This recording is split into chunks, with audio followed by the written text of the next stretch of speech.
નમસ્કાર, આપ જોઈ રહ્યા છો સ્પાર્ક ટુડે ન્યૂઝ। દીપાવલી પર્વની ગણના સમગ્ર ભારતમાં સૌથી વધારે લોકપ્રિય તહેવાર તરીકે થાય છે। અબાલ વૃદ્ધ સૌના જીવનમાં ખુશહાલી લાવનારા ઉત્સવ ત્યારે અંતરિયાળ ગ્રામ્ય વિસ્તાર હોય કે શહેરના જરૂરિયાતમંદ પરિવારોના સ્લમ વિસ્તારો હોય, અસ્થાયી શ્રમજીવીઓના રેન બસેરા હોય, આ તમામ પરિવારોને દીપાવલી જેવા લોકભાગ્ય પર્વની ઉજવણીથી વંચિત ન રહી જાય તે માટે સામાજિક સેવા સંસ્થા માનવતા કેમ્પેન ચેરિટેબલ ટ્રસ્ટ દ્વારા વિવિધ ફરસાણ, મીઠાઈ તેમજ વિવિધ વસ્ત્રોનું વિતરણ કરવામાં આવ્યું છે। સંસ્થાના સ્થાપક અને પ્રેસિડેન્ટ મમતા શાહ દ્વારા આ વિશે વધુ માહિતી આપવામાં આવી છે।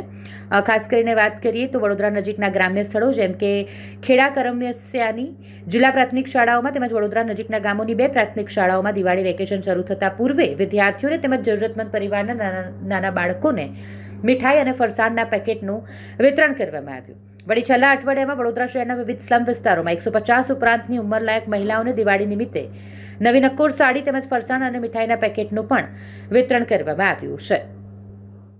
આજ રોજ દિવાળીના ફેસ્ટિવલની 11સ અને 12સ છે, તો એ રોજ અમે વર્ષોથી સ્લમ એરિયામાં સાડી અને મીઠાઈ ફરસાણ આપીને તહેવારની શરૂઆત કરીએ છીએ।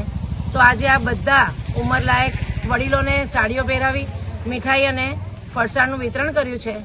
આવનારું વર્ષ દરેક માટે સફળ નીવડે, સમૃદ્ધ નીવડે અને નિરોગી નીવડે એવી માનવતા કેમ્પેન ચેરિટેબલ ટ્રસ્ટ તરફથી હું દરેકને દિવાળીની શુભેચ્છા પાઠવું છું અને આ જ રીતે આ બધા વડીલોના આશીર્વાદ મારા પર અને અમારી ટ્રસ્ટ પર હંમેશા રહે એવી અપેક્ષા રાખું છું। Thank you.